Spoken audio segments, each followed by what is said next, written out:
কিয়ামতের অন্যতম নিদর্শন হচ্ছে সমাজের সবচেয়ে নিম্ন শ্রেণীর মানুষ, রাখাল শ্রেণীর মানুষ। রাখাল রাখাল পায়ে স্যান্ডেল নাই, গায়ে জামা নাই, এইরকম শ্রেণীর মানুষ উঁচু উঁচু বিল্ডিং নির্মাণের প্রতিযোগিতা করবে। কি করবে? প্রতিযোগিতা করবে। দেখেন, একটু বুঝাই। ওই সময় কিন্তু রোমানদের বিল্ডিং ছিল, পারস্যের বিল্ডিং ছিল, চাইনিজ সভ্যতা ছিল, অনেক সভ্যতা তখনও ছিল। নবীজি বলেন নাই যে ধনীরা প্রতিযোগিতা করবে। নবীজি বলছেন গরিব রাখাল শ্রেণীর মানুষরা বিল্ডিং নির্মাণের প্রতিযোগিতা যখন করবে তখন কিয়ামত হবে। এটা কি আমাদের সাইড নিদর্শন?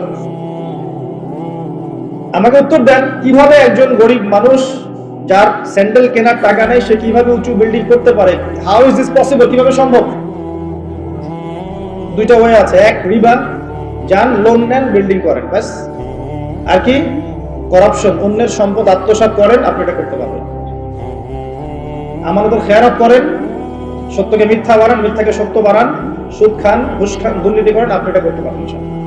তো দেখুন, তাহলে এটা সারা ওয়ার্ল্ডে ছড়িয়ে পড়েছে কি পড়ে নাই? আমরা সবাই কম বেশি রিবার সাথে সম্পৃক্ত আছি। এবং মাদকের কথা বলেছি, সারা বিশ্বে ছড়ায় নাই। আমাদের ইয়াং জেনারেশনের দিকে তাকিয়ে দেখেন, আমাদের ইয়াং জেনারেশনের দিকে তাকিয়ে দেখেন, তারা কি মাদকের সাথে সম্পৃক্ত নন? সিগারেট খায় না এমন যুবক কয়জন আছে এখানে? মাশাআল্লাহ, ঠিক আছে, আল্লাহ পাক কবুল করুন। আমিন।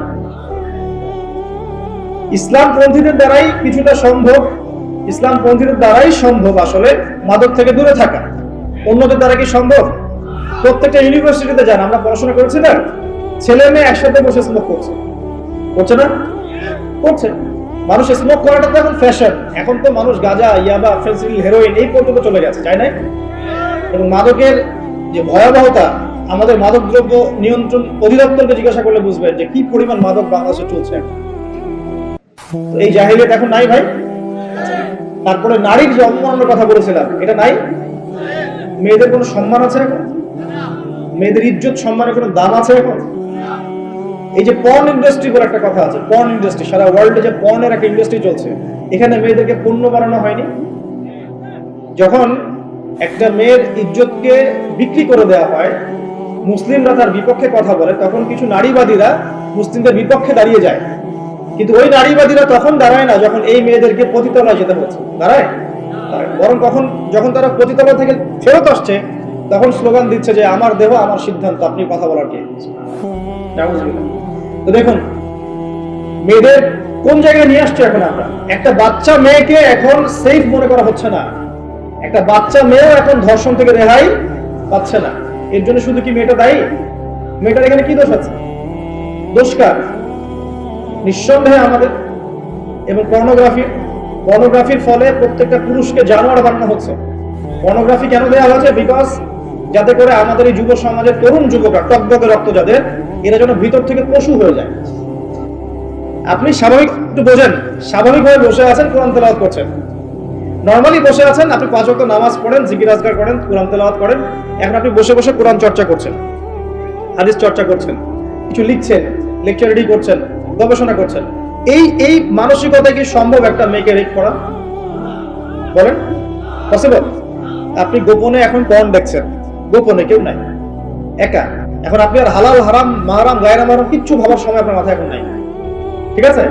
এখন যদি কোনো মেয়ে, মানে দেখা যায় স্বেচ্ছায় আপনার কাছে এসে জেনার অফার করে, সে স্বেচ্ছায় এসে জেনার অফার করলো, আপনি কি নিজেকে দমন করতে পারবেন? পারবেন না। আর যদি স্বেচ্ছায় নাও করে, একটা মেয়েকে কাছে পেয়ে গেছেন, ছোট মেয়ে, সে কিছুই বোঝে না, দেখবেন ওই মেয়েটাকে তখন সে রেপ করে রেখে দিয়েছে, বুঝছে না? এই কারণে আমরা এখন আমাদের বাচ্চা মেয়েদেরকে নিয়ে খুব উদ্বিগ্ন থাকবো। এটা উদ্বিগ্নতার সময়। আপনার মেয়ে, আমার বোন, আমার মা, এটা সেফ নয়। একজন এমপি সাহেব তার স্ত্রীকে নিয়ে রাত্রেবেলা হেঁটে যাবে, সাহস করতে পারে না এখন, ভয়ে। আদানের রাস্তায় কখন তার ওয়াইফকে মনে সিজ করে নিয়ে চলে যাবে। কোন যুগে আছে না? আর এর মধ্যে কিছু মেয়ে পোশাক খুলে ফেলে নগ্ন হয়ে রাস্তায় ঘোরার জন্য আন্দোলন করছে। তারপরে ঢাকা শহর থেকে তো আপনারা আসেন, যাওয়ার সাথে পড়েন, দেখবেন সেখানে ছেলের পোশাক মেয়ে পরে, মেয়ের পোশাক ছেলে পরে। আল্লাহ পাক ছেলেদেরকে বলেছেন টাকুর উপরে কাপড় পরে। এই সুন্নত ফলো করছে এখন মেয়েরা, এই হাঁটুর নিচে কাপড় পরে। আর ছেলেরা কাপড় পরতেছে একদম ছেঁচড়ায় ছেঁচড়ায়। বসুন্ধরা শপিং মল সহ বড় বড় মলস গুলোতে যাবেন, দেখবেন টি শার্ট এবং প্যান্টও না, প্যান্টের নিচে আমরা মাঝে মাঝে শীতকালে যেগুলো পরি, শীতকালে আমরা পায়জামার নিচে যেগুলো মাঝে মাঝে পরি। আপনারা ক্রিকেট খেলেছেন না? ক্রিকেট অনেকে খেলেছেন। ক্রিকেটের ভিতরে একটা ইনার বলে একটা কথা থাকে, ইনার ড্রেস একটা থাকে, তার উপর আমরা জার্সি পরি, ঠিক আছে? ওই ইনার পরে ঘুরে বেড়াচ্ছে এবং কয়েকদিন পর দেখবেন একটা বিকিনি পরে ঘুরতে পারে এবং ঘুরলে বলবে যে আমার পোশাক, আমি যা ইচ্ছা তাই পোশাক পরতে পারি। বলার কি আছে? পোশাকের স্বাধীনতা। একটা এক্সাম্পল দিয়েছিলাম যে মনে করেন একটা ক্যান্টনমেন্ট আছে এখানে, আচ্ছা ক্যান্টনমেন্টে আমাদের সম্মানিত আর্মি অফিসাররা আছেন। এখন সেখানে যদি কেউ ডিউটিতে যায় পুলিশের পোশাক পরে, অফিসার কি খুশি হবে না? নাকি বকাঝকা করবে? যখন তারা ট্রেনিং দেয়, কঠিন ট্রেনিং দেয়, তখন এই ট্রেনিং এর সময় একটা নির্ধারিত ইউনিফর্ম আছে। এই ইউনিফর্ম বাদ দিয়ে যদি সেখানে যায় কেউ যে বিকিনি পরে, সে বলে না আমার যা ইচ্ছা আমি তাই পোশাক পরি, তাকে পিটাবে না পাশার মধ্যে? পিঠা একদম লাল করে ফেলাই যায়। আসলে পিটানোর দরকার আছে। সবসময় ওয়াজ নসিহত দিয়ে কাজ হয় না, সবসময় সবকিছু ওয়াজ নসিহত দিয়ে হবে না। সবকিছু যদি ওয়াজ নসিহত দিয়ে হতো, রাসূল সাল্লাল্লাহু আলাইহি ওয়াসাল্লামকে এই আপনার এতগুলো গাজওয়া, এতগুলো সারিয়া করতে হতো।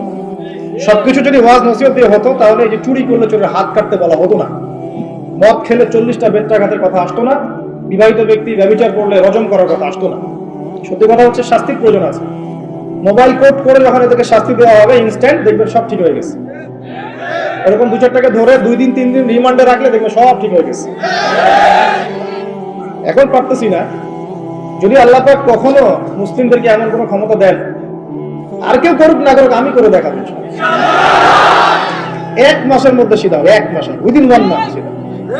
এখানে যদি কোনো এমপি সাহেব থাকেন, চেয়ারম্যান মেম্বার থাকেন, উনি যদি চান 1 মাসের মধ্যে সিধা করতে পারেন। 1 মাস। যে শালীন পোশাক পরে, আমি বলছি না যে ওদেরকে বোরখা পরেই বেরোতে হবে, এটা কিন্তু বলছি না। পোশাকের একটা শালীনতার একটা স্তর থাকবে।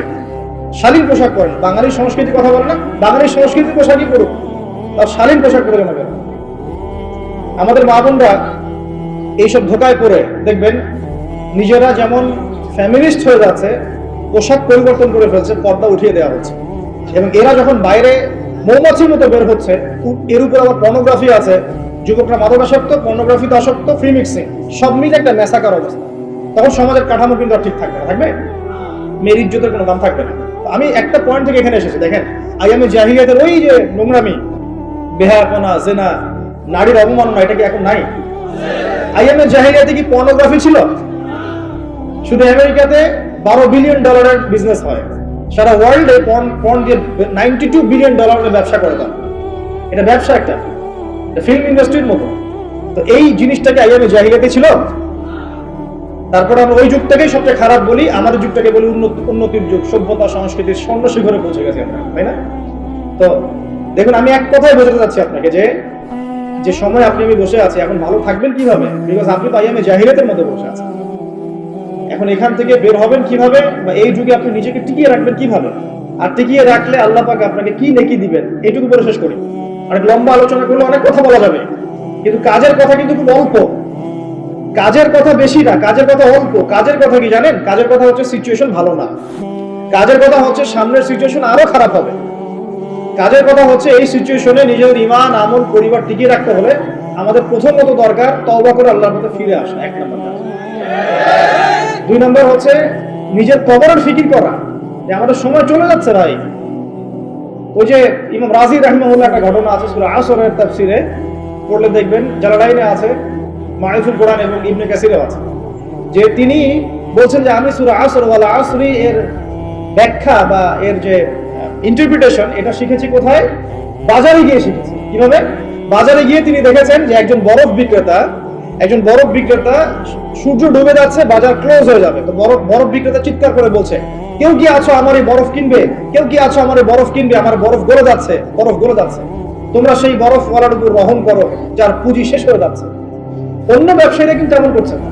যার কাপড়ের ব্যবসা, তরি তরকারির ব্যবসা, তিনি কিন্তু এভাবে চিৎকার করছেন না। কারণ কাপড়ের ব্যবসা আজকে বিক্রি না হলেও কালকে আপনি বিক্রি করতে পারবেন। তরি তরকারি একটু যদি নষ্টও হয়, কালকে বিক্রি করতে পারবেন না? এই বরফ বিক্রেতার অবস্থা কিন্তু ভয়াবহ। সে বলছে যে আমার বরফ এখনই কিনো, রহম করো আমার উপর, না হলে বরফ গলে শেষ হয়ে যাবে। ইমাম রাজি রাহিমাহুল্লাহ বলছেন, এই দিন আমি সূরা আসর ওয়াল আসরি, সময়ের কসম, এর ব্যাখ্যা শিখেছি। তো আমাদের হায়াত টাইমেও যাচ্ছে না ভাই, কবরের ফিকির করতে হবে, তওবা করে আল্লাহর পথে ফিরে আসতে হবে। কাজের কথা খুব কম। আর কি? ইলম অর্জন করতে হবে, কোনো বিকল্প নাই। আর এই ইলম অর্জন করতে আপনার দুনিয়াবি কোনো বাধা যেন আপনাকে বাধা না দেয়, দুনিয়াবি কোনো ব্যস্ততা আপনার মতো অন্তরায় হয়ে না দাঁড়ায়, খেয়াল রাখতে হবে। বউ বাচ্চা, স্বামী সন্তান, টাকা পয়সা, ব্যবসা বাণিজ্য সবকিছুর ঊর্ধ্বে ইলম অর্জনকে অগ্রাধিকার দিতে হবে। ইলম অর্জন না করতে পারলে আপনি আমল বেশি করতে পারবেন না, জেনে বুঝে আমল করতে পারবেন না, সিচুয়েশন বুঝতেও পারবেন না, করণীয় ফিক্স করতে পারবেন না। ইলমের দরকার আছে। ইলমটা আমি একমুখী ইলম কখনো বুঝাচ্ছি না, আমি বুঝাচ্ছি বহুমুখী জ্ঞান। মানে আপনাকে কোরআন হাদিসের সাথে সাথে, আমি নিজেকেও বলছি, কোরআন হাদিসের সাথে সাথে উসুল ফিকহ এগুলো পড়তে হবে, পাশাপাশি রাসূলের সিরাত, ইসলামিক হিস্ট্রি, ইসলামিক অর্থনীতি, ঠিক আছে, ইসলামিক জিওপলিটিক্স এগুলো সম্পর্কে ধারণা রাখতে হবে। আদারওয়াইজ আপনি এই বিশ্বকে ডিল করতে পারবেন না। এবং জেনারেল লাইনে যারা পড়ছেন পড়াশোনা কন্টিনিউ করবেন, ওই জ্ঞানটাকেই আপনি আপনার মেধা, প্রজ্ঞা, বুদ্ধি দিয়ে ইসলামের খেদমতে কাজে লাগাবেন, পারবেন ইনশাআল্লাহ। নিয়তটা পরিবর্তন করলে একজন রাজনৈতিক নেতা হোক, অর্থনৈতিক নেতা হোক, আর সমাজ নেতা হোক, আর পরিবারের নেতা হোক, যেই হোক না কেন, সে দিনের খেদমত করতে পারবেন ইনশাআল্লাহ। নিয়ত পরিবর্তন করতে হবে। আপনাকে আল্লাহ পাক ক্ষমতা দিয়েছেন, আলহামদুলিল্লাহ, আল্লাহ পাক আরো দোয়া করি, এবং এই ক্ষমতাটাকে কাজে লাগাতে হবে দিনের কল্যাণে। মসজিদ করে দিবেন, মাদ্রাসা করে দিবেন, জনকল্যাণমূলক কাজ করে দিবেন, সমাজের উন্নয়নমূলক কাজ করবেন, অন্যায়গুলো দূর করবেন, আমর বিল মারুফের কাজ করবেন, নাহি আনিল মুনকারের কাজ করবেন। আল্লাহ পাক আপনার সম্মান আরো বাড়িয়ে দেবেন ইনশাআল্লাহ। অন্যায়কে প্রশ্রয় দিবেন না। আপনাকে আল্লাহ পাক কিছু লেখার তৌফিক দিয়েছেন, লিখবেন, কিছু বলার তৌফিক দিয়েছেন, বলবেন। আল্লাহ পাক আপনাকে ইউনাইটেড করার তৌফিক দিয়েছেন, আপনি ফাউন্ডেশন করেন, অ্যাসোসিয়েশন করেন, করে সমাজ কল্যাণমূলক কাজ করেন। আল্লাহ পাক যা দিয়েছেন সেটাকে দিনের পথে কাজে লাগান, আল্লাহ পাক তৌফিক দান করেন। জ্ঞানটা অর্জন করতে হবে। জ্ঞান অর্জনের পরে আমলের দরকার আছে। আমল ছাড়া শুধু জ্ঞান দিয়ে লাভ নাই। লাভ আছে, আমলের প্রয়োজন আছে না? আমরা জেনেছি, এখন আমল করব। আর আমল করার জন্য সবচেয়ে শ্রেষ্ঠ মাধ্যমটা কি? আমলের সবচেয়ে শ্রেষ্ঠ মাধ্যম হচ্ছে নবী সাল্লাল্লাহু আলাইহি ওয়াসাল্লামের সুন্নাত অনুসরণ করা। কি করা বলেন? নবী সাল্লাল্লাহু আলাইহি ওয়াসাল্লামের সুন্নাত অনুসরণ করা। কেমন? এই যে ঘুমাবেন রাত্রেবেলা, নবীর সুন্নাত অনুযায়ী ঘুমাবেন, নেকি পাবেন ইনশাআল্লাহ। ঘুম থেকে উঠবেন, নবীর সুন্নাহ অনুযায়ী উঠবেন, নেকি পাবেন। ইস্তেনজা করবেন, বাথরুমে যাবেন, নবীর সুন্নাহ অনুযায়ী নেকি পাবেন। খাবেন, খানা খাবেন, রাসূলের সুন্নাহ, নেকি পাবেন। যদি কিছুই না জানেন এগুলোর, ওই যে 3 দিন 7 দিন সময় দেন, আপনাকে সমস্ত সুন্নাত শিখিয়ে দিবে ইনশাআল্লাহ। দিবে না? দিবে। অথবা বই পড়েন, কিতাব পড়েন। আর একটা কথা বলি প্রিয় ভাই, ইলম অর্জন করবেন, আমলও করবেন, তবে আলেম ওলামাদের সাথে সম্পর্ক রাখবেন, আল্লাহওয়ালা মানুষের সাথে সম্পর্ক রাখবেন। না হলে কি হবে, কোরআন সুন্নাহ পড়ার পরেও, জ্ঞান অর্জন করার পরেও কিন্তু আপনি বিভ্রান্ত হয়ে যেতে পারেন। একটু বুঝাই, কোরআন সুন্নাহর জ্ঞান অর্জন করে বহু মানুষ বলেছে যে তাকদীর বলে কিছুই নাই। বিভ্রান্ত হয়ে গেছে না? কোরআন সুন্নাহর জ্ঞান অর্জন করে আবার এক শ্রেণীর মানুষ বলেছে যে তাকদীরই সব, কাজের কোনো স্বাধীনতা নাই। বুঝতে পারছেন আপনারা? কোরআন সুন্নাহ গবেষণা করে একদল বলেছে তাকদীর বলে কিচ্ছু নাই, এদেরকে বলে কাদারিয়া। কোরআন সুন্নাহ গবেষণা করে আরেক দল বলেছে তাকদীরই সব, আমার কাজের কোনো স্বাধীনতা নাই। চুরি করেছি কেন? তাকদীরে লেখা ছিল তাই। ডাকাতি করেছি কেন? জেনা করেছি কেন? তাকদীরে লেখা ছিল তাই। কোরআন সুন্নাহ পড়েও কিন্তু মানুষ বিভ্রান্ত হয়ে যেতে পারে যদি আপনি হক্কানি উলামায়ে কেরামের সাথে সম্পর্ক না রাখেন। কথা কি বুঝতে পারছেন? এই যে আমরা এখানে বসে কথা বলছি, আমাদের পিছনে বহু আলেম ওলামা মেহনত করেন। কোনটা বলতে হবে, কোনটা বলা যাবে না, কোনটা কিভাবে বলতে হবে, এগুলো আমরা এখনো তালিব ইলম শিখছি। এই টাইটেলগুলো দিচ্ছেন মাওলানা, আল্লামা, এগুলোর কোনোটাই আমি নই। আমি শুধু একজন তালিব ইলম বা ছাত্র। বহু আলেম ওলামার সাজেশন, পরামর্শ নিয়ে চলা হয়। একা একা চললে সমস্যা আছে। কথা কি বুঝতে পারছেন? একা চলা যাবে না। তারপরে কি দেখুন, এক শ্রেণীর মানুষ বলেছে লা ইলাহা ইল্লাল্লাহ কালিমা মুখে পড়লেই জান্নাত, আপনার আমল করার কোনো দরকার নাই। চলবে? সত্যি তো লা ইলাহা ইল্লাল্লাহ কালিমা পড়েছে যে ব্যক্তি মন থেকে, সে জান্নাতে যাবে ইনশাআল্লাহ একদিন না একদিন। আমলের কোনো প্রয়োজন নাই। ঈমান, এই যে কোরআন সুন্নাহ পড়ে এক শ্রেণীর মানুষ বলেছে ঈমান বাড়েও না কমেও না, কনস্ট্যান্ট থাকে। আর তার ঈমান যেমন আবু বকর সিদ্দিক রাদিয়াল্লাহু আনহু ঈমানও তেমন। তাই কি? ঈমান, আল ঈমান ইয়াজিদু ফি তাআ, ঈমান বাড়ে আনুগত্যে, ওয়া ইয়ানকুসু ফিল মাসিয়া, এবং অবাধ্যতা ঈমান কমে যায়। তাই নয় কি? তো এই যে কোরআন সুন্নাহ গবেষণা করেও মানুষ বিভ্রান্ত হচ্ছে। এই যে নতুন এক শ্রেণী টাটকা বের হয়েছে,